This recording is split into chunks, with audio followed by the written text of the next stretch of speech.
to share some of my experience.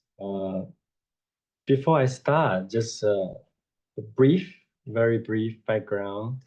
So I was born in Taiwan, and I was born in a Buddhist family. And in Taiwan, we practice Mahayana, and also, so when I was young, my mom would send me and my sister on all school holidays to the temple to just leave us there and then collect us the day before school starts. So, been to many of the Mahayana Zen retreats from young. So much so that they tell my parents, please don't let them come again. They give other people a chance. They're occupying too much. So I was grown up in the Mahayana world. And when I first came to Australia after primary school, I had my first introduction of the Theravada Buddhism, and going to many Vipassana retreats, 10, 20, throughout my youth. So the seed of the Theravada teachings very strong in my heart. And then at the age of 27, I was ordained in Tibet and learned the Vajrayana Buddhism. And then also later on, I had experience in Myanmar, ordained again as the Burmese tradition. So anyway, so verse in like kind of Mahayana, I wouldn't say verse, marinated in this world. Mahayana, Theravada, and Vajrayana worlds were so long. I think I can share some of my experience. And also, because the topic for tonight is too vast, just too vast to even say. So I'm only going to, just, I don't know, I hope by the end of the talk, if you have some appreciation for the variety, the vibrance, the richness of Buddhism, and that's good enough for me. So, so let's start. Let me share my screen.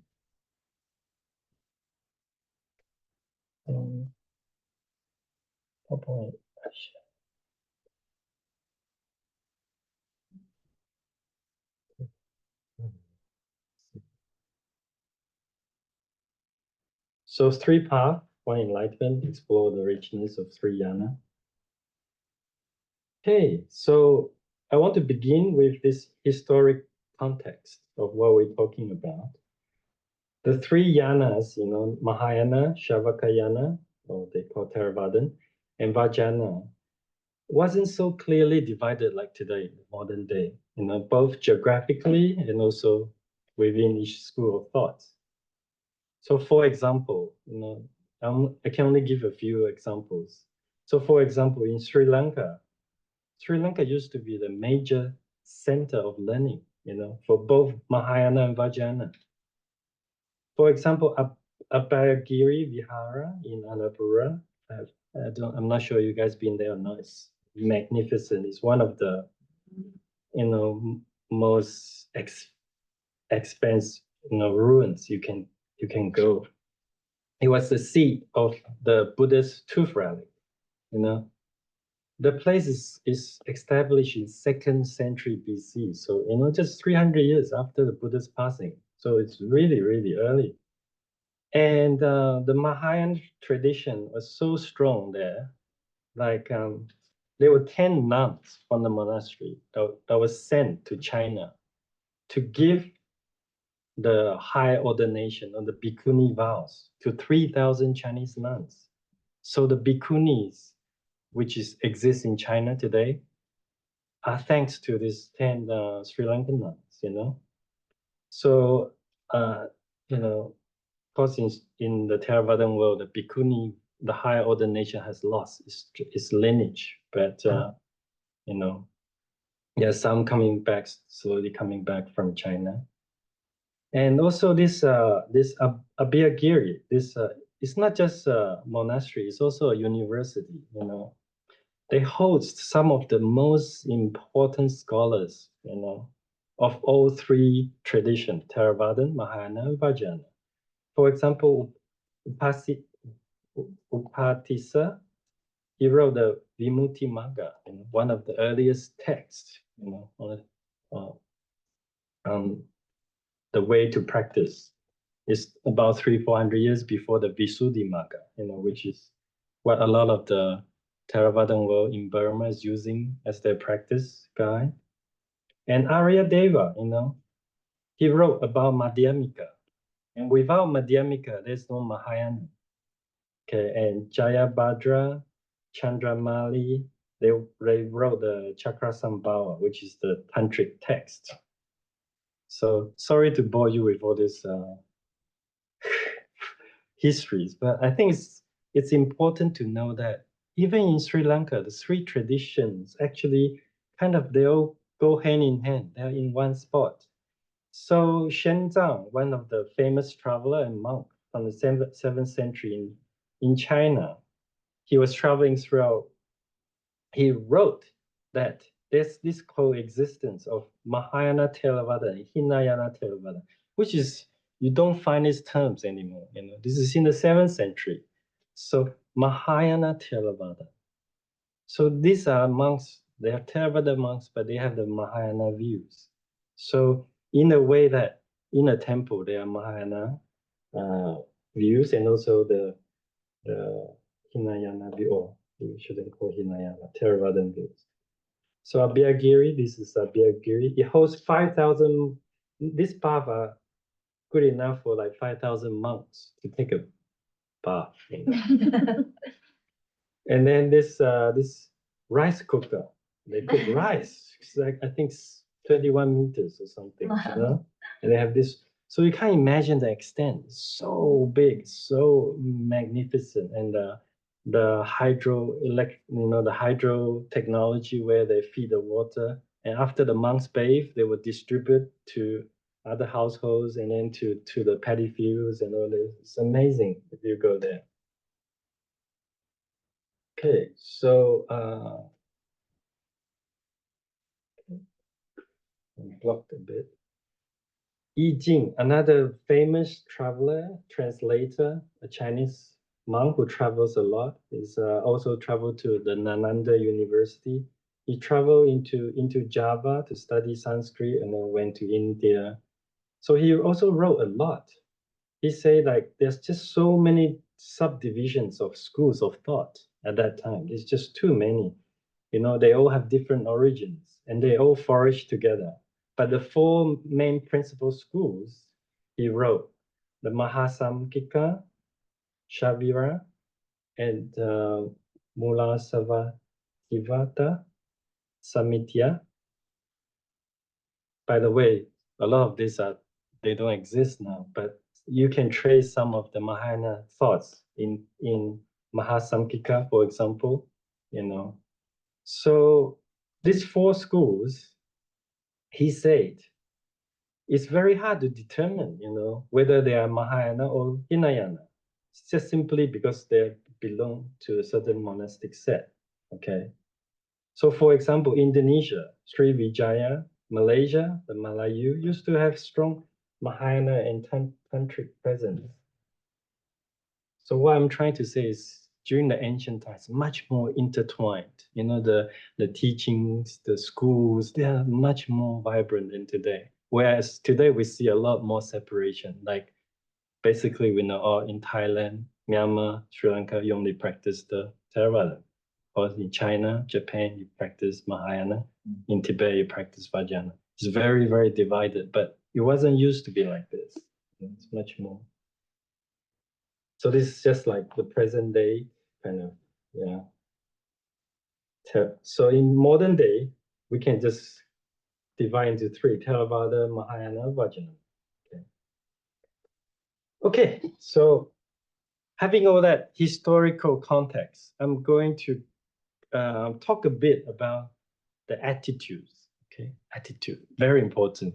This is what distinguishes between the three vehicles, if you say the vehicles.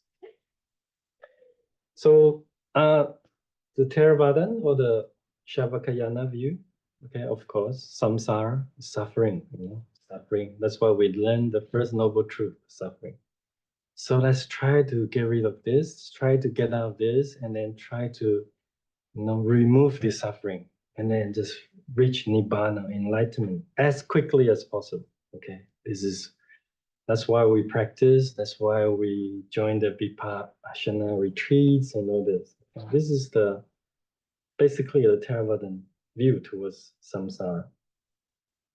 Okay, now it comes to Mahayana.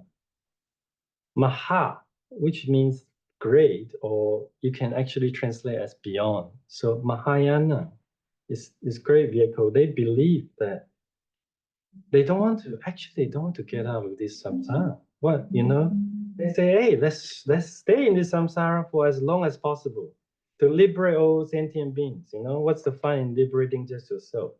So what happened is, you hear about these 8 great bodhisattvas in the Mahayana world. The Avalokiteshvara, of course, Avalokiteshvara.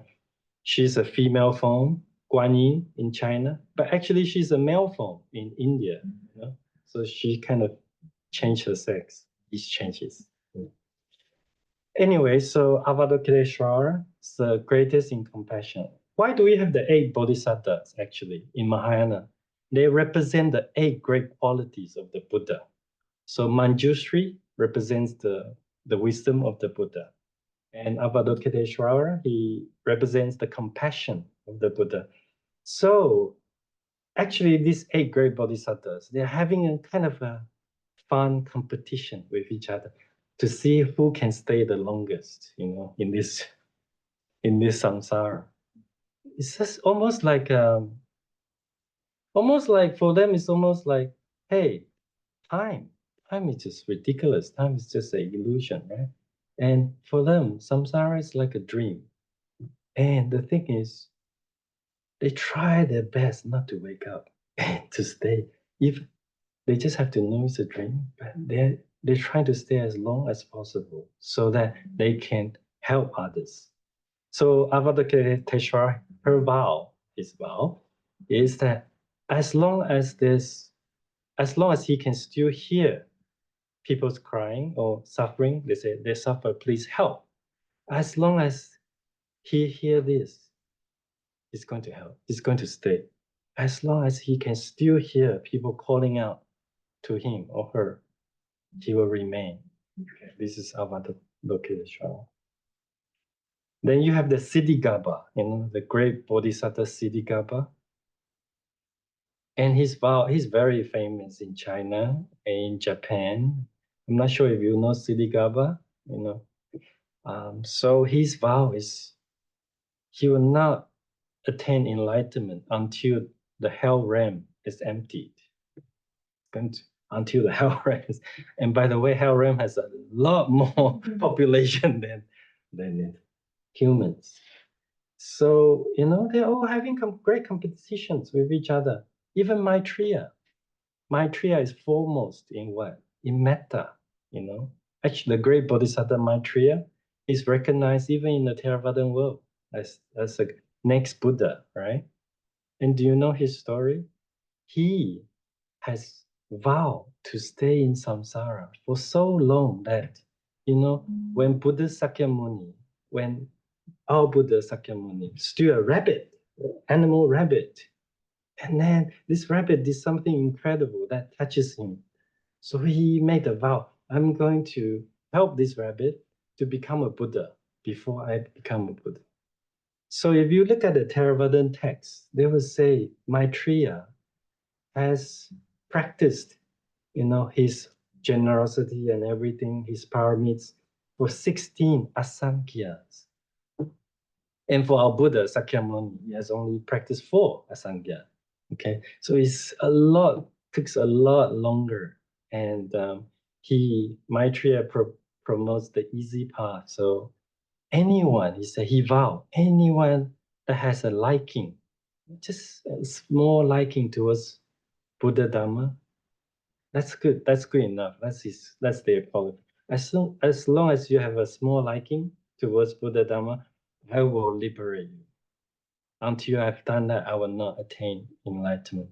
So in a way, after he said that, and then we know from prophecy is our next Buddha. So in a way, we know, don't worry, we can stay here until he attain Buddhahood because we're going to be liberated by him because of his vow, because we have admiration towards the Buddha Dhamma. Okay, so this is the Mahayana view. If I skip something, then I will try to go back to it. Okay, how about Vajrayana then? You have talked about Theravada and the Mahayana. What is Vajrayana's view on samsara? And the Vajrayana view is, he will go like, what? What's samsara? What are you talking about? What are you talking about? What is samsara? What is ignorance? Okay, they'll answer like this. Why? Why? It's very interesting why they do that. Okay, this is what I'm going to talk more. Okay, I think I have to, yeah. In order to answer that question, I'll need to come back. Okay, but don't worry, just keep it in mind. That's how they will answer. So I'm going to talk a bit about problem and solution. Okay, so we have a problem and we have a solution, right? And for the Theravada, Mahayana, and Vajrayana, you see this line converging. So the gap between the problem and the solution, or the antidote, is getting smaller and smaller, smaller and smaller.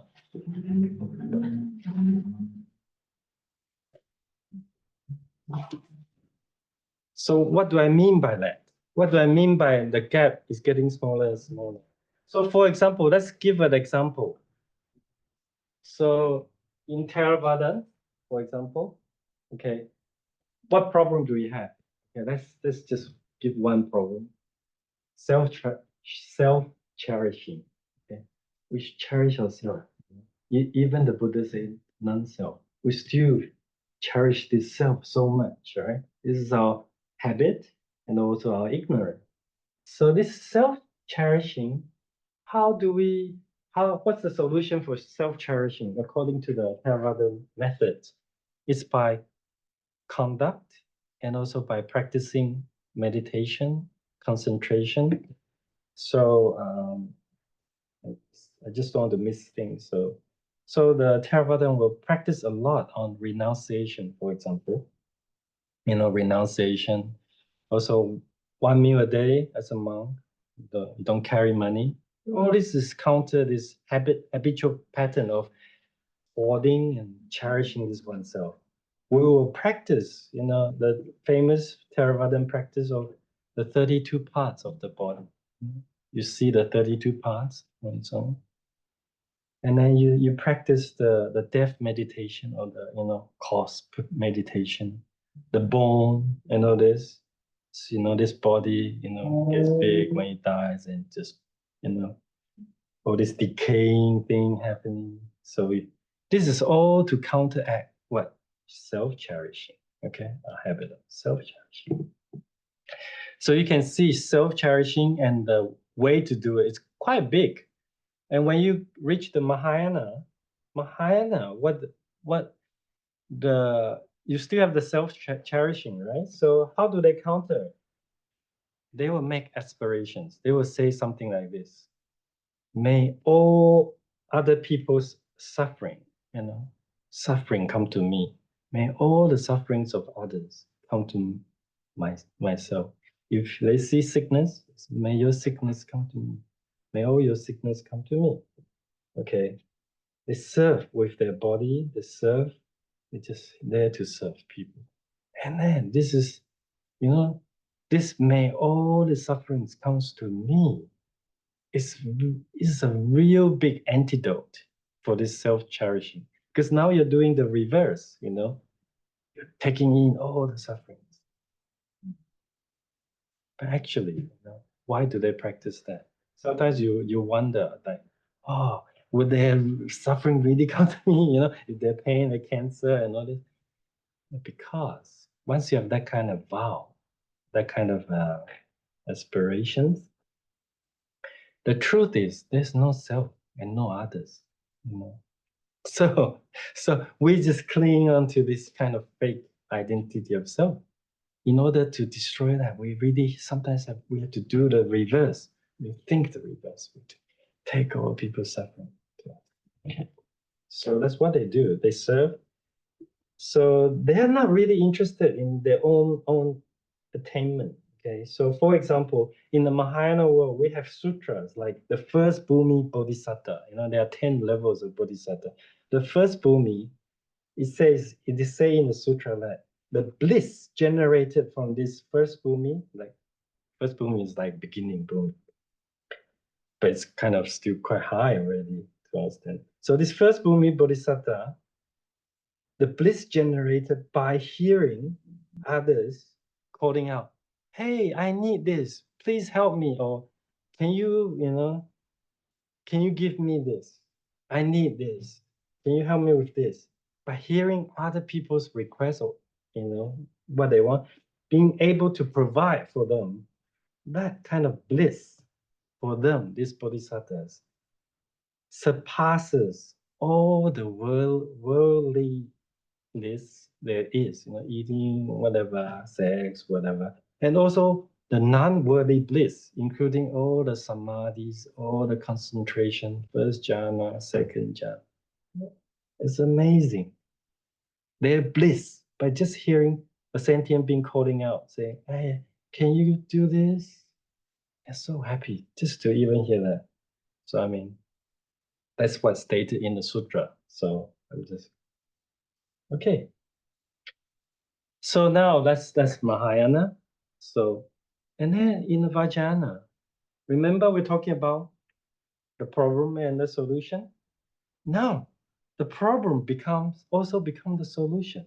In the Vajrayana, they will say something like, "Hey, there's nothing wrong with self-cherishing, except that you are cherishing the wrong self, This pathetic self that you're cherishing right now, this so-called Jimmy, with, with only two arms, a head, need to eat and shit and all this. This is not you. This is so pathetic. You can cherish yourself, but don't cherish this self. Cherish the deity in you. You are the deity. So deity, in a way, I don't know. Have you seen the Tibetan pornography of like Guru Rinpoche, Tara, for example? These are deities. So they say, "Hey, your real self, you are the deity. Don't look down on yourself. You're not this pathetic person. You're a deity. You're Guru Rinpoche. You are Tara. Okay, you are the deity. You are so sacred." And then this meaning of deity become very, very profound. It it comes down to our Buddha nature. Oh, this yeah, you know. So they will say the real you, the deity, is this non-dual, beyond all concepts, all frameworks, inconceivable Buddha quality. All this. That's the real you. You have never departed from this. So that's what they will say. So you can see things like this. Okay, I want to talk about a bit because I just talked about the past. I need to uh, emphasize all three traditions, no matter what tradition you practice in the Buddhism, all path, all practices is a path of erosion. What do I mean by erosion? This is very central to all Buddhist tradition. Okay, because after the Buddha attained nirvana or enlightenment, he has nothing to say. Remember when even in the Theravada Sutra, he said, "What I have realized cannot be expounded by language, by word, by concept. How am I? It's inexpressible. this beyond thing. But now, then because the Brahma and the Sakya came and request, no, please teach, turn the way of the Dhamma. So now he have to say something. He have to give you something.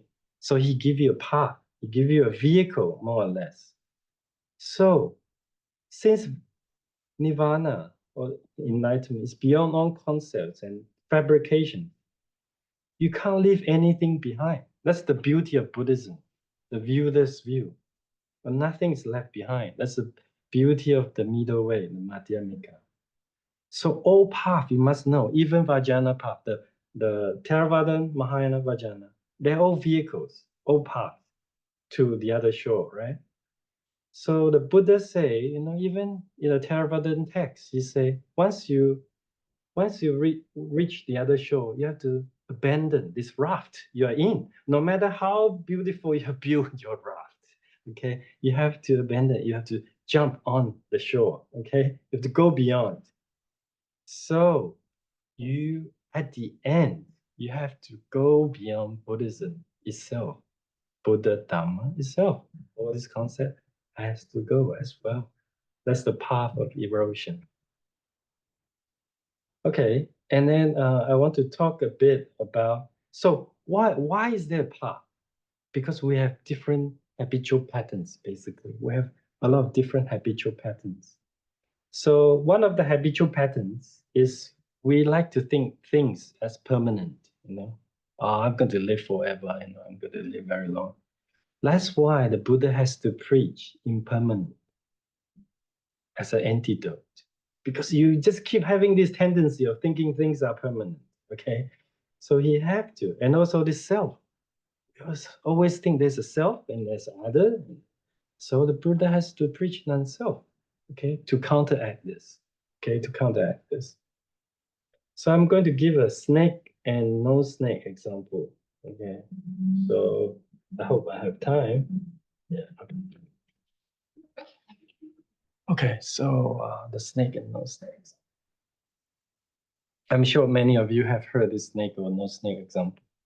So we are in a very dark room, and so the room is so dark, and we kind of see a snake there, like kind of wiggling around. We got so afraid. Oh no, there's a snake in the same room. You start to panic. Oh no, there's a snake. You panic. You try to run away from it. You try all kinds of things to get away from the snake. And then what happened is like, someone turned the light on, turn the light on. You saw, oh, actually it's just a rope. And then because the window's open, the wind's blowing, it's moving, the rope is moving, but it was so dark, you mistake it for a snake. So you got so afraid of the snake. And I'm sure you heard a lot of teaching on this snake. So this is what the path. We are in this, keep seeing the snake. We keep seeing, ignorance. We keep seeing desires, anger, jealousy. We keep seeing this self, more or less. And then what happens? We train to see no snake. That's why in the Vipassana practice, you have the power of concentration. Once you have the power of the concentration, you train your mind. It's like turning on this light. You see things as it is. Oh, it's just a rope. Okay, so now you're no longer afraid. And by the power of your meditation, your vipassana, your wisdom, you see this rope clearer and clearer. The light in the room is brighter and brighter. Then, you're naturally not afraid of the snake anymore. So a lot of analogy are on that. When you're on the path, traveler, okay? When you're still on the path, you have this snake and no snake problem. We try to get over it. And then this is the Theravada and also the Mahayana view. So remember that, can I go back? Okay, do you remember my answer for the Vajrayana? Okay. So why do they answer like this? Okay, going back to this snake, no snake example. Okay, now imagine you're still a sentient being, kind of, bodhisattva practicing. You see snake and you try to tell yourself, no snake, no snake. Finally, it's a rope. Okay, it's a rope and released. But then they say when you reach Buddhahood, when you become fully awakened, fully enlightened, your angle swapped. Don't take the position as this person viewing the snake. Now think of yourself as the rope. Okay, you're this rope, this super innocent rope that has been there from the beginning, never changed its nature. I'm just a rope, dingling, dingling. Suddenly someone say, hey, snake, snake. And then suffering, suffering. And then after a while, he practiced, and then he shouted again, oh, no suffering, he's just a rope. But all this time for you as a rope, you have no idea what he's talking about. What snake and no snake? There was never a snake or no snake. There's never a snake. Of course, there's no snake also. You know what I mean? As a rope.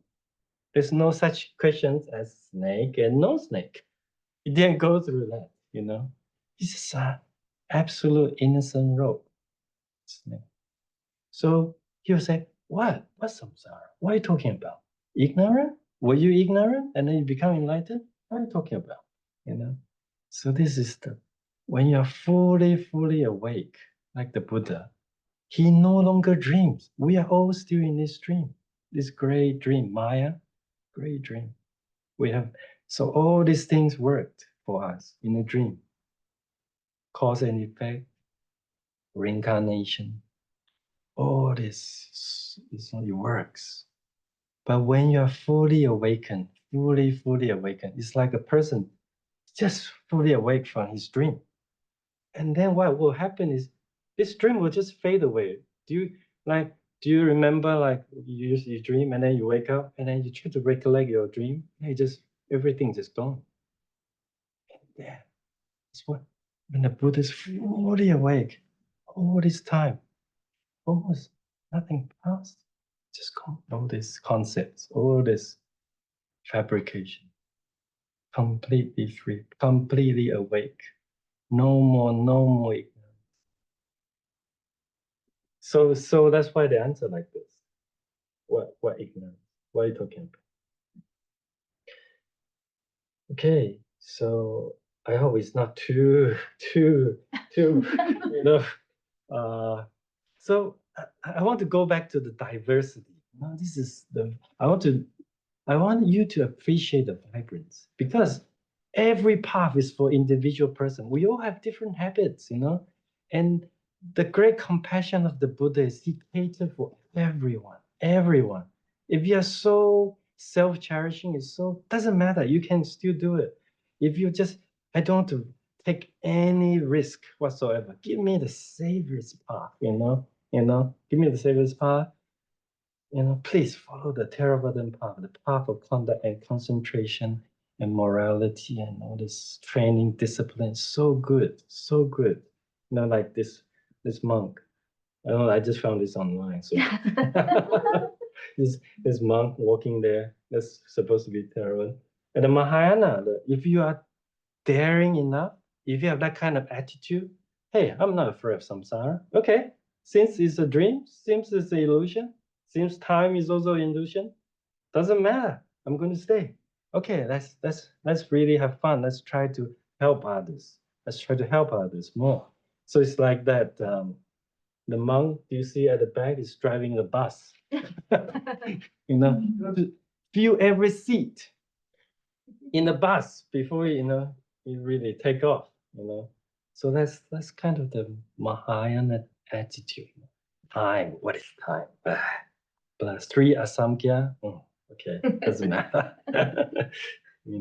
If you have that kind of attitude and that kind of courage, that kind of taste, okay, yeah, then Mahayana is for you. You should do it. But if you are like Vajrayana is like really out of the box, What are you talking about? Rope, that is like you're already like orbiting on the orbit with the lightsaber, out of the box, If you are that kind of person, I just want to challenge and really be outside the box. Somehow, when you see this serene Buddha image, just doesn't not your cup of tea, you know. When you see this Guru Rinpoche with, you know, tridents, you know, and then like, you know, mustache, you know, ladies, whatever, you know. Oh, yeah, he's quite cool, you know. If you have that kind of inclination, yes, Vajrayana, you know, talk about no pain, all gain. It's very, very, but you need to have very different, you know, they're like, I just want to give some examples of these people, you know. For example, in Theravada world, Ananda, Venerable Ananda, so revered, you know, like he's the model. Buddha's attendant, he memorized all the sutras, so nice to everyone, so pure, so nice, you know. It's just, you know, is he established, he helped the bhikkhunis, helped ladies, you know, all this so serene. If you like that kind of, he's the role model. And for Mahayana, the role models are like Manjushri, Avalokiteshvara, or you know, Vimanakiti, for example. Vimanakiti. I don't know if you read the Vimanakiti Sutra. It's one of the most important sutra in the Mahayana world. He's a great merchant, so rich, he's filthy rich, you know. He's so rich, but he's a great patron of the Buddha. So, but he's so wise. So the sutra goes, and we don't have time here. But it's so beautiful, the sutra. He was sick one day, and the Buddha said, "Hey, I'm also unwell. Can you guys go and see how he is in his sick bed?" So he asked one by one, Ananda, why don't you go? Shari Buddha, why don't you go? And all of them say, no, no, no, no, no, I don't get there to go and see him because he's just too sharp for me. You know, I just, you know, they all have their encounters with him. So sharp. So at the end, the Buddha said, none of you will go and represent me to see how this sick person is. So just when everyone's so down, Manjushri show up, say, hey, I will go. Come on. Yeah. So everyone followed him to have this conversation with me and Vimana Kitty. So that's the Mahayana. You know, you see great merchants, kings, you know, and even in like Avatam Saka Sutra, you have to read it. It's so interesting, so much better than the Star Wars, you know. This guy was sent to 53 teachers. They're all great teachers. They're so wise. They're teachers of everything. They are Sangha teachers. They are like prostitute teachers. They are like kings who are so violent outwardly. You know, these great teachers, you go one by one, Manjushri, they're like non-human being teachers. They're even like this kid, you know, 7-year-old kid playing in the beach on the beach, you know. It's one of the great beings also. It's one of his teacher. He went there to learn. And then this kid start to talk about mathematics to him, you know. And so if you read the sutra, our mathematics so small. We only what 10,000, 1,000,000, 1,000,000,000, 1,000,000,000,000. What's after 1,000,000,000,000? 1 zillion? Something? I don't know. That's it. We finished. We're so limited. But this kid is able to say 20 pages of labels, you know. You know, after trillion is this, is that, is that. He's able to do massive calculations. So wow. At the end, this calculation, when you read the sutra, after like 19 pages, he's still on numbers. It's like, man, it become like children's like noise, hee ha ha, you know, like. So in a way, they're laughing at you. They're laughing at you about numbers. You're still so stuck. You still have this number, the idea of numbers. Anyway, I won't take too long. So if you have time, I really recommend to read the Vimana Avatamsaka Sutra and the Vimanakiti Sutra. It's so good, so good, so interesting, so vibrant. If you never read this, you don't know the wealth of Buddhism. So beautiful. You know, Avatamsaka Sutra is venerated by who? It's one emperor, so famous in China. You know, we have about 200 emperors, 190 of them are Buddhists, by the way. But there's only one lady who become emperor. Empress Wu Zetian during the Tang Dynasty. She's so, if you look at her time, she's so powerful. The country is prosperous. She make the right decision, hiring the right people. She's so good. And she's a strong, strong patron of Buddhism. And she loved the Avatamsaka Sutta. After she read this, she said, wow, I've never known the wealth of Buddhism. So great. She was so inspired. She wrote the opening phrases to read the old sutra. So she wrote these 4 phrases of poetry. Nowadays, every sutra we open, that's her writing, You have to read this. It's like, she said, 无上甚深微妙法. Unimaginable is the Dhamma, the depth, everything, 深深微妙. 百千万劫难遭遇. Take me eons and eons to encounter this teaching. 我今见闻得受持. Now I finally come and read about this, learn about this. May I really fully immerse in this and really realize the ultimate bliss. So this is what she wrote, so impressive. And she's the greatest patron of Avatamsaka Sutra. Okay, so,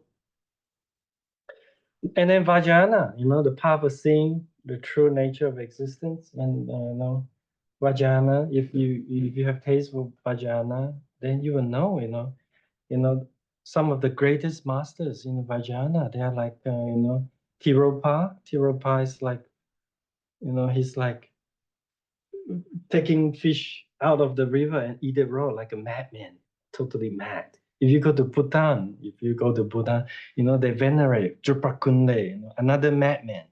And in China, there's also another man. So they're totally gone beyond. And they will manifest. They have so much psychic power, and they just laugh at all your, things. And so, yeah. So this is I'm going to say, but just before I finish, I want to, okay, I want to talk just the final bit about, because we explained the 3 parts, I just want to talk a bit about teacher, the role of teacher in 3 different traditions. It's very important. So it is said in the sutra, in the Theravada Sutra, the Buddha said, you are your own master. There's no other master other than yourself, You are responsible for your enlightenment, your everything. You're your own master. You strive for it. Everyone's on their own island, There's many teachings like that, okay? So the Mahayana tradition, from this saying, they develop, schools of thoughts from this. Maitreya, for example, promote the Maya only schools, so you learn from, for example, the 53, great masters. But in the Vajrayana, if you really want to kind of be outside of this box, if you are daring to take this Vajrayana path, the teacher becomes very important. They call it the guru, the guru. So they do a lot of guru yoga. Teacher becomes like this such important guide for you. For example, you're so deep in this dream. Suddenly there comes a teacher trying to shake you up. Hey, Brooke, you're in a dream. Hey, and then he said, have you noticed, you actually, when you touch things, this doesn't work. Try to pinpoint why you're in the dream and you started to get awake. Yeah, you're right. I'm in the dream. And then just when you're about to wake up, he said, no, Brooke, let's not wake up yet, okay? We've got some other people to help, let's hang on here. Yeah. So it's like in the Vajrayana, teacher is this guy. They think it's more important than the Buddha because Buddha can't really talk, can't drink with you, can't be physically with you at the moment. So you kind of, but it's very important. You must observe this teacher for 7 years. A lot of people like jump in, you know. So you have to observe this teacher. You have to see, is this the right teacher? Is he a charlatan or is he a good one or whatever? You observe him for 7 years, and after that, when you commit a teacher-student relationship, it's really like that Jedi and Padawan thing, you know. You really you have to give your life to this person, whatever he say, you know. So, in a way, you're signing a contract with this teacher, guru. What kind of contract are you signing? Can I ask? Do anyone of you know? What kind of contract are you signing to this Vajrayana teacher? If you really commit this teacher-student bond, which is supposed to last for lifetime after lifetime after lifetime, you know, why would you be committed in such a deep relationship, even more than husband and wife, you know? Like, have you think about that? What kind of contract are you signing?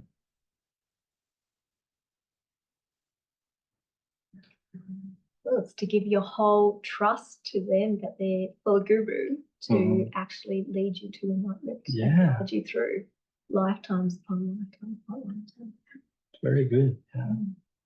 So it's like this. So put it into very plain like English. So you're signing this contract to say that, please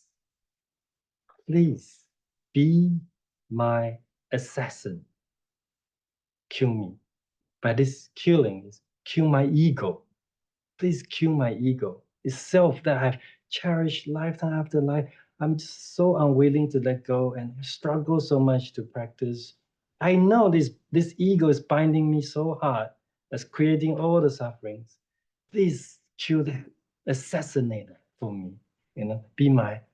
So you're signing a contract for him to assassinate you, assassinate your ego. So your true self. But this assassination has to be so well prepared, trusted, because we protect our ego at all costs, you know? Our ego relies on a lot of things that makes us secure. For example, reference. We need reference. If I wake up and someone don't call me Jimmy, they call me some other name, I go like, hey, what's going on? Like, you know, if they think I'm a lady, then I say, hey, what's going on? You know, all this. So we require so much constantly. We are making this ego strong. So how to break this? You know, because we cherish it so much, we're putting so much war. Unless we can trust someone more than ourselves, unless we trust someone more than ourselves, we see this quality in him. Oh, it's amazing. And you're willing to trust this person over yourself. Then you're ready to open up, like opening your, take down your armor. So he can, at the right time, at the right place, the right moment, when all the karmic conditions ripen, he can very gently take out his sharpest knife, and stab your ego, and it just gone. You're released. You saw this game of the illusion. So this is kind of the contract you're signing. So this is kind of also very dangerous if you sign with the wrong person. So yeah, so that's the very kind of brief introduction of the three schools of tradition, the Theravada. I'm sorry I have to go so fast and also giving you a lot of information, because it's just, as I say from the beginning, it's too vast. I can really talk about this for weeks, and everything's so deep. So I'm very sorry that I can't. Some of the things might be a bit confusing to you, but try my best. And with that said, let's dedicate the minutes. Q&A? Sorry? Oh, yeah, Q&A. I forgot because I keep remembering you say, hey, I have to stop. Hey, I stop. Thank you so much, Jimmy. That was excellent. We've been having a few talks lately on the history of Buddhism, particularly in Sri Lanka and India. So I think tonight's talk really tied it all in so well, and in such an interesting way and such an informative way as well. We've had some comments online about people saying that, this is just so interesting. And we also have some questions as well. So we're going to open up to everyone. If you have a question, you're welcome to ask Jimmy directly, or you could also pop it into the chat. Or if you would like to keep it anonymous, you could pop it into the chat and just share it with me. So Jimmy, just starting off, we have a question from someone online. Yeah. Jimmy, you are from Taiwan, and I heard about the Buddhism there that practice vegetarianism, and they pray to Buddha Maitreya and Guan Yin. What is the teaching based on, since they don't use the suttas? Can you give an explanation on this and its connection to the Buddha Gautama teachings? Okay. Yeah, thank you for your questions. So I guess the reason you were asked like this is probably because you have never encountered the Tripitaka of the Mahayana world. So the Tripitaka are the three baskets of the Dharma collection. So in the Theravada world, you have the Nikayas, and then you have the vows, and then you have the long sutra, the short course, and all this in three basket. But in the Mahayana world, especially in China, you have a lot more volumes, a lot more kind of materials of what the Buddha has said and preached. Okay. So that's why there's a lot of the teachings is not written down in the Theravada world. So there's no mention. For example, in the Theravada world, you only have the Maitreya, basically, and the other kind of seven bodhisattvas. Not really, But when you go to Sri Lanka, for example, you'll see them manifest in different forms. So, for example, I think Avalokiteshvara, okay, or the Vajrapani, if I don't remember correctly. If you see some temple entrance, there's kind of this bouncer, like for the club, bouncer, really big and all this. And this is him, actually. They play different role at different time to protect the Buddha, to serve the Buddha Dhamma. So even Avalokiteshvara, okay, he is a layperson during Buddha's time. He's already very, very famous in the South India. South India is this place called Potala in South India. He's so famous. And then he walked and he traveled to Bihar, and then, Vulture's Peak. And at that time, the Buddha was giving an assembly, of a lot of monks. And, they were sitting quietly. Imagine this famous guy come from the south, he came. And then the Buddha just sitting there meditating. And somehow the conditions ripened. So Shariputra started to have a conversation with this being, Avalokiteshvara, the layperson.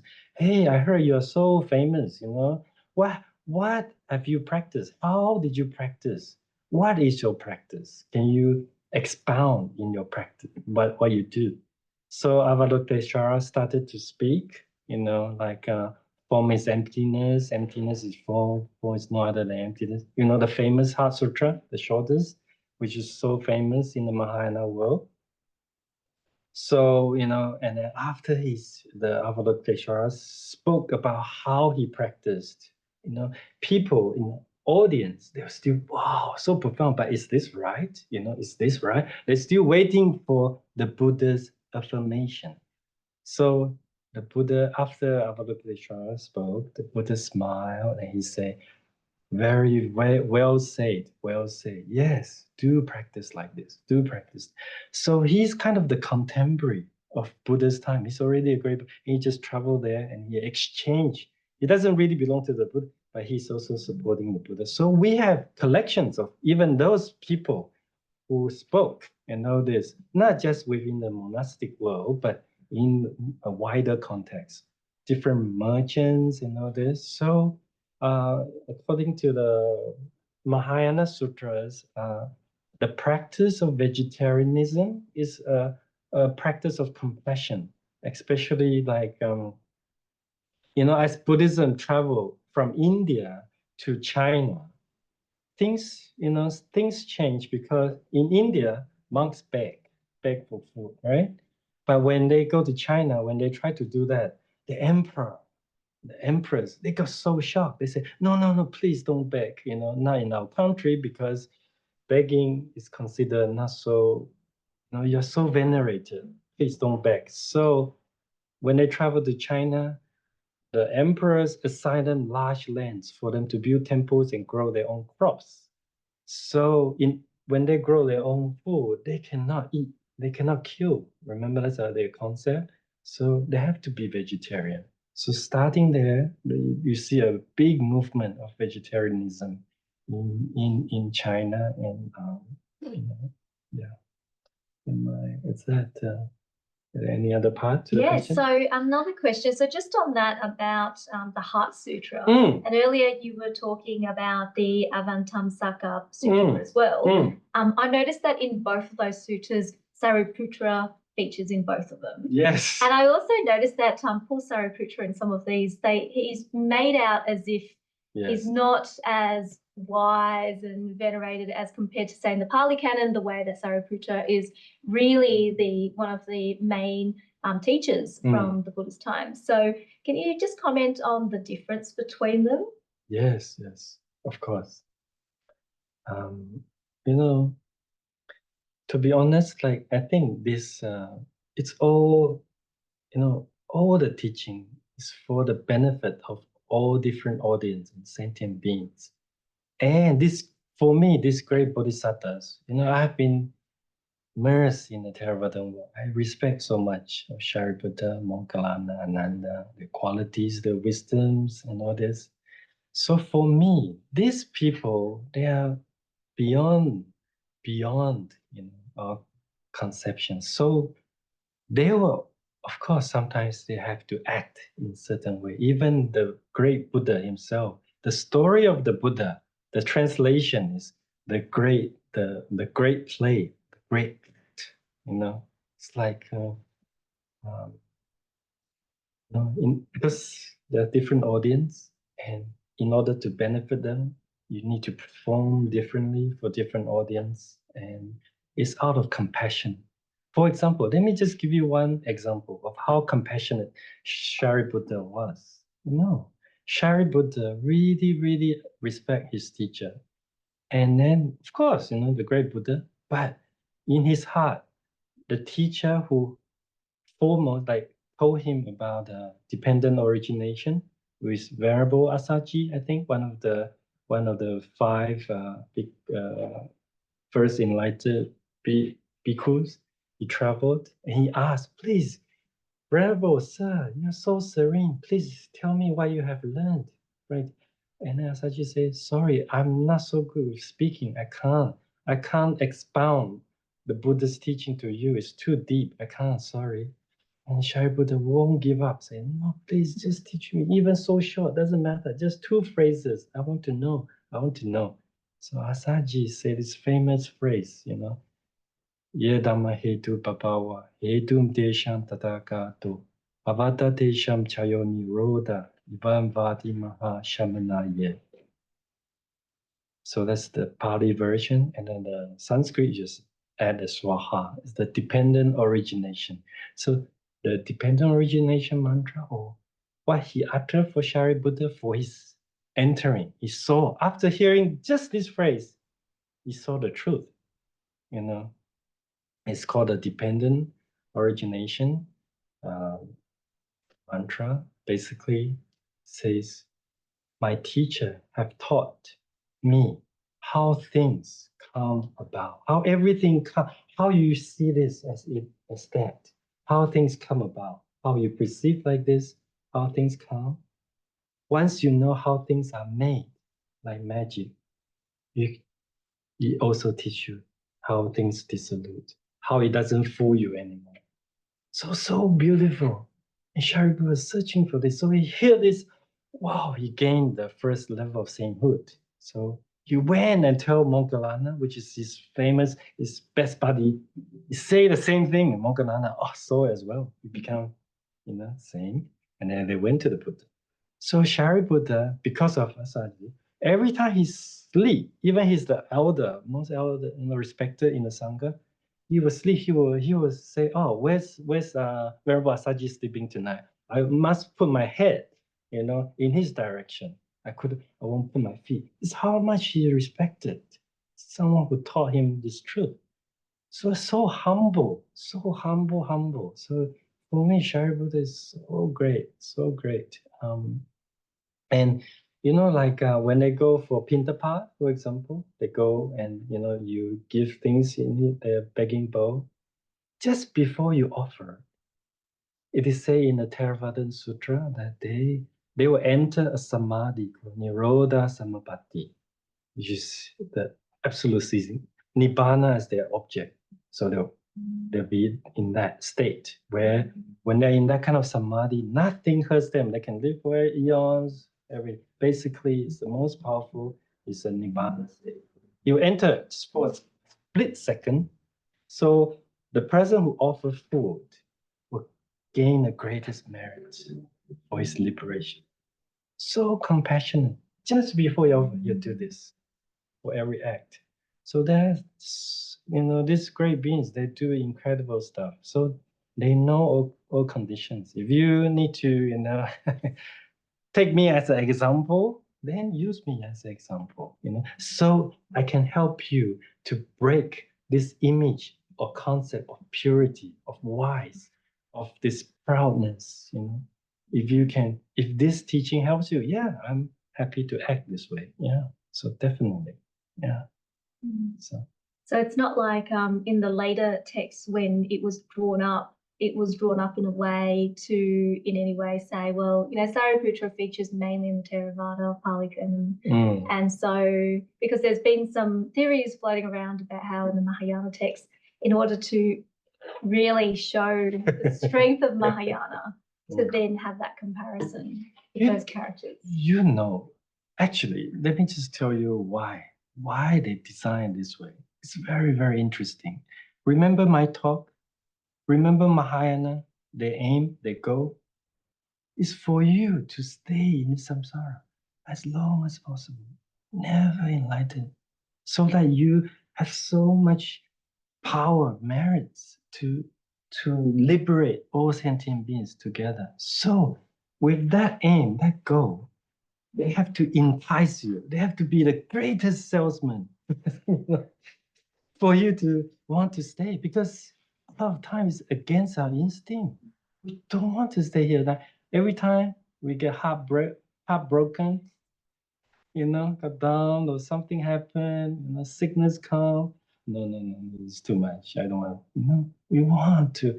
We discouraged to walk this path. Oh, another 3 countless eon. Oh, countless eon. Oh my God.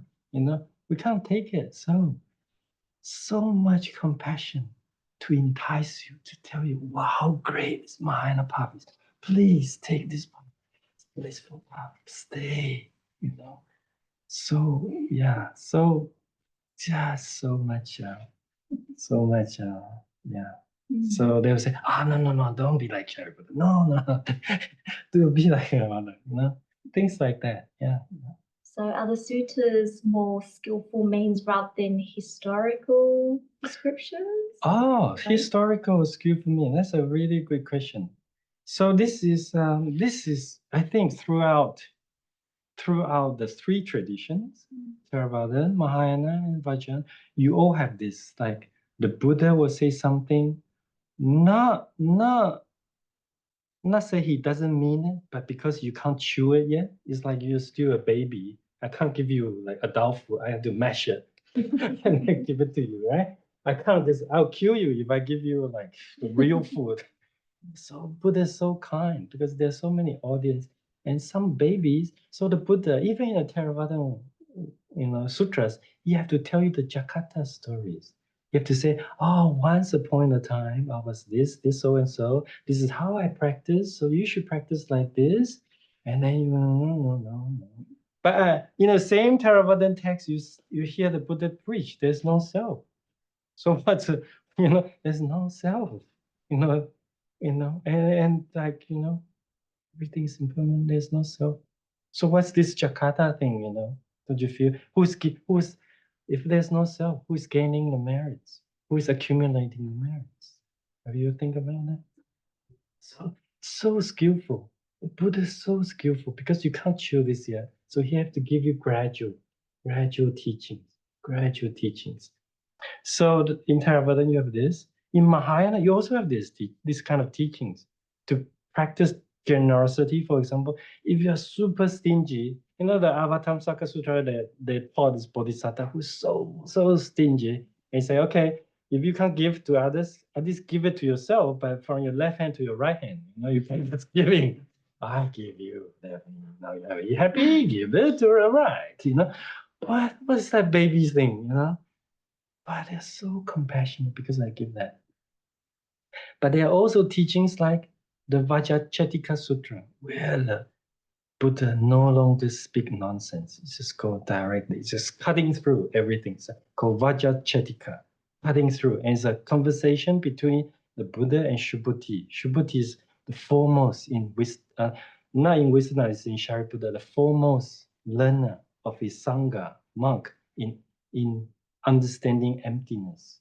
So there's a conversation. The Buddha say, ask Subhuti. After a long conversation, the Buddha asked Subhuti, hey, Subhuti, have I taught? Have I taught anything? The Subhuti say, no, Venerable Sir, you didn't taught anything. Say, the Buddha just spoke like for length, and then he asked Subhuti, have I taught? And the Subhuti said, no, you haven't taught anything. And the Buddha smiled. Very good, Subhuti. Very, very good. So it's like this kind of nonsense, this is like giving you direct, even you can't chew it, doesn't matter. There are sutras like that, no longer holding you back. It's giving you to the face. So all three traditions have this because of the varieties, the compassion, to suit all audience. Thanks, Timmy. Earlier you were talking about particularly the Bodhisattva vows and then not having that rebirth. So someone online has asked, but I thought the idea of Buddhism is to let go and stop the rebirth. Well, it depends on your attitude, as I said. And eventually you're going to wake up no matter what. Just like the Sakyamuni Buddha, he vowed, the great Sakyamuni Buddha, even you read in the Theravada Sutras, the great chronicles of the Buddhas, by Minju Sayadaw. It's so amazing when you read about Sakyamuni Buddha. His vow, so different from others. He vowed to be reborn in a world where human beings only have a lifespan of less than 100, and people have a lot of suffering, and there's a lot of violence, there's of jealousy. He wants to be reborn at this time, and this is his pure land. He's going to liberate beings at this time, this era. That is his vow, and to do that, he have to make connections. So many connections, so many people to do this. And when you read the other Buddhas, their lifespan, even I'm talking about the Theravada world. Yeah. So our previous Buddha, the Buddhist Kashyapa, for example, the lifespan of the people is like 60,000 years, and then the world is so peaceful. Yeah. You just have to preach, the very simple Dhamma. People was very bright. They got enlightened very quickly and all this. So in a way, Sakyamuni Buddha is so special, so special. So I'm sorry, I forgot the question. No, I think you've answered it. So the person has responded to say, really, so it's from out of compassion that they keep coming back. Yes, yes. So for example, the prophets who prophesies Sakyamuni Buddha is during the time of Buddha Dipankara. Dipankara prophesies him, saying, you will be, in the future, you'll be Sakyamuni, you call Sakyamuni and Gautama, and then you have a wife called Yashodhara, you have a son, your father is this, prophesied by Dipankara. Why is Dipankara able to prophesize our Buddha like eons and eons ago? It's because at that time the Buddha has entered into, he has already seen this truth of this illusory nature, this dream nature of reality. He has reached a state of unmoving already. So all the other lives, he's just there to accumulate more connections with people, more and more connection until the time has ripened into now. Yeah. So Great. Thank you, Jimmy. Another question. Someone says, thanks, Jimmy. Great talk. Can I ask, do you need to choose just one path, whether Theravada, Mahayana, or Vajrayana, or can you just take the bits from each that you connect with? Or is that just going to send me around in circles? that's very, very, very, very good question. This is like at the beginning of my talk. Historically, it's never so divided anyway. Remember I told you about Abhyagiri? You have in the same monastery, people practicing Theravada, Mahayana, and Vajrayana. They all coexist together. People teaching and all this. It's never really such a big problem until maybe I don't know, because of the invention of democracy. I think that's the downfall of everything. Then you have this Republican and Democrat, and then they fight, and then no, like no. But actually, so much strength to be learned from all traditions. I must say, I'm so glad that I have immersed myself in a long period of time in the Theravadan world, and the Sayadaws have taught me so much. And the point of the power of renunciation is so powerful in the Theravada world. Is so much focus that it has moved me so much. And a lot of people, when they don't have this kind of foundation, this kind of renunciation, and they just want to try Vajrayana and then go and dance and all this, it's kind of risky, when they ask them to, imagine yourself as the deity. So to accumulate merit, you can offer yourself a drink, but you have to have this sacred outlook of you are not just ordinary person, but you are, Tara and all this, and you drink, and then that's how you accumulate merits. And then, if a person have never received any teaching on renunciation and all this, then when they do it, they kind of lacking of flavor. Yeah, they will think this so real. They don't see the illusory. So of course, there's also some downfall in that. So I really encourage to really learn and really appreciate the different vehicles, more or less. Mahayana has so much that we can learn from as well. So much in Vajrayana. So whenever you have a chance, please do encounter them and then just experience for yourself. Yeah, that's all I can say. Not so much a question, but Yeah. more like it just reminds me of a story I heard, and it was so of this man walking. I think he was walking through a desert, and he's so thirsty, and or he wishes for some water, and he comes across I think it was like a river or a stream or something, and because he decides, he just sits near the river and he doesn't drink, and he decides, because I can't drink the whole river, I'm not going to drink any at all. And some guy tells him like, well, why don't you just have a little bit of it? And he goes, no, I want the whole river.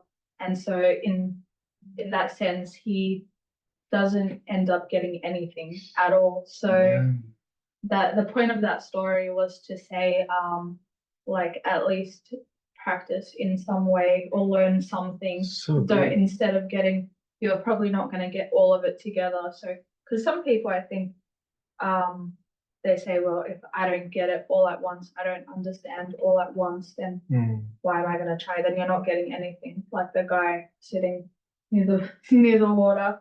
So So not good. drinking Yeah, any this of is it. such a good story. Thank you. I think it's so good. And then it's similar to that story. This is actually a Tibetan saying, by the way, what you just say. So the Tibetan, they have a advice for people who practice.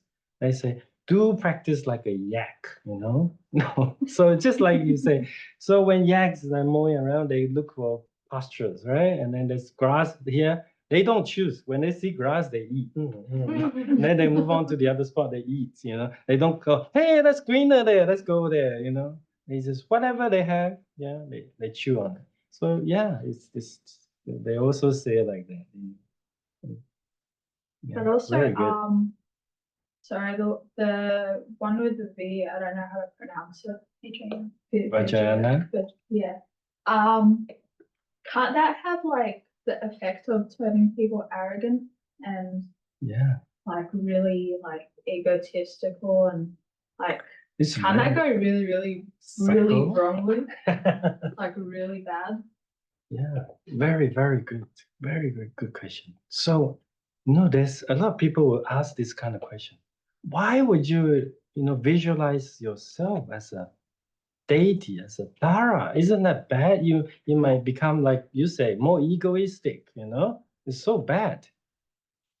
Okay, so the thing is, the Vajrayana answer will be, okay, to give you this kind of instruction is better, is closer to the truth than you believing you yourself to be whatever you currently is.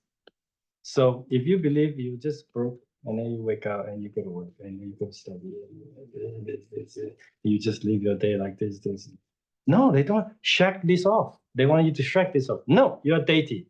So they'll tell you, no, today when you wake up, you visualize yourself more than two hands. So many hands, able to, there's, you're going to, send lights to this, you're going to help people, you're going to bring people, give them happiness, this great being. That is closer to the truth than this brook. Remember, the whole path is to bring you closer to the truth. So that deity, that Tara, is just the beginning, by the way. So you imagine you're Tara. Then after you practice that for some time, they'll tell you, no, now Tara will just dissolve into seed syllable. You are just a seed syllable, What do you mean I'm a seed syllable? I'm just a letter? At the beginning, you can't understand. But that's to crush this ego of shape and form.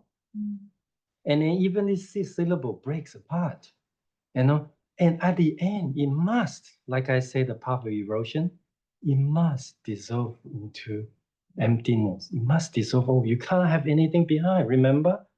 So as soon as you have something you hold on, attached to, you're going to have constipation. You have to let go of everything. So by visualizing yourself as a deity, that's closer to the truth. And then you improve on that. You improve on that. You go closer and closer. There's a whole path to it. So yeah. Could you, if you're imagining yourself as a deity in the morning, like could you imagine yourself like that deity having all these qualities you actually like really like and want to actually have in the future? Yeah. Like, can that be helpful? Of course. Yes, of course. Whichever deity you feel you have inclination to, it's like different tastes, different people. It's really, really good. It actually makes you a better person, But you're actually willing to help people more than cling on to your old self. Okay, thank you. That explains a lot. Thank you. Okay, great. Well, I know for time. Thank you so much, Jimmy. That was an excellent session, and thank you for answering all our questions as well. And maybe we can end with saying yes. Yeah, let's close this session.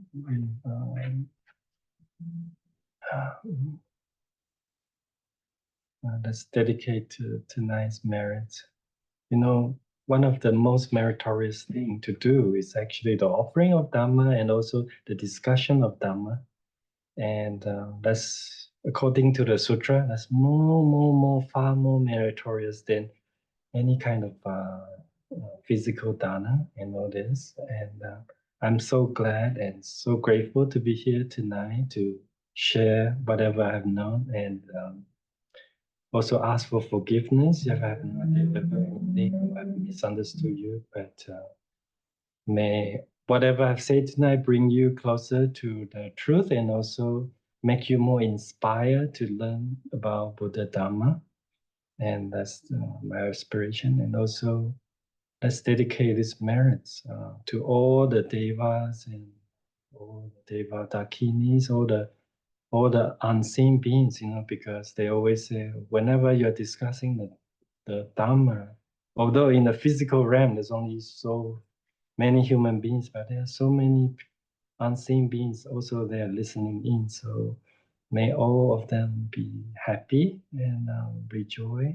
Dedicate all the merits for your eventual enlightenment. And may this teaching, some of you, inspire you to walk the Bodhisattva path and liberate all sentient beings as well. That would be really good. So let me conclude by chanting again the dependent origination mantra. Ye dhamma hetu bhava hetum deshan tadagato avata deshan chayo nirodha ivam vadi mahashamana yen sopa. Ye dhamma hetu bhava hetum deshan tadagato avata deshan chayo nirodha ivam vadi mahashamana yen sopa. Ye dhamma hetu bhava hetum deshan tadagato avata deshan chayo nirodha Ivan Vadi Mahashamana Yesoha. That is wonderful. Thank you so much. Thank you. And also, hello, Venerable Naninda. Good to see you. Venerable gave us a talk earlier this year for those who were here, and it was an excellent talk. And it was such a surprise and pleasure to see you again here, Venerable. Wonderful. So we just have some short announcements before we all go. So as usual, we have our Monday session on Monday, and that would be from 6:30 to 7:30. I'll be leading that session. I hope you will all join. And kids are welcome as well. I'd love to see you, the 6-year-old Kiki who loves to join. So I hope you can join us as well. We also have free yoga on Tuesdays and of course Wednesday evening talks, 7 o'clock to 8:30. These are online as well as in person. We have some very special events coming up. So for the long weekend in October, we have Sayala Dipankara who will be coming, and we have a 3-day non-residential retreat with her. And also Ajahn Tanisaro will be coming to Sydney in November. So if you would like to join these 2 major events, then please do book. If you are joining online, it's okay, that's unlimited. But if you are coming in person, we have limited spots. So make sure that you get your tickets online. They're all free, and I can highly recommend those 2 speakers to everyone. We also are organising a pilgrimage to Sri Lanka. So if you would like to join, please do register because registrations will be closing, and it's going to be an incredible trip. So more information about that will be online as well. So thank you all so much for joining, and I hope to see you all soon. And thank you again, Jimmy, for coming and sharing. And indeed, sharing the Dhamma is the highest merit. So much merit to you for your talk tonight. Thank you. And for those who missed it earlier today, Brooke has created a masterpiece of Jimmy. Look at that. So legit. Jimmy, Can't tell the camel. And the camel's called Jimmy too, apparently. Yeah. So it's like there's 3 Jimmies in that picture right That's why it had Jimmy around its neck. Yeah. I was so confused. I was like, did Jimmy put that there himself? Wonderful. Okay, so thanks again, everyone, and I hope to see you all soon. Have a lovely week. Bye.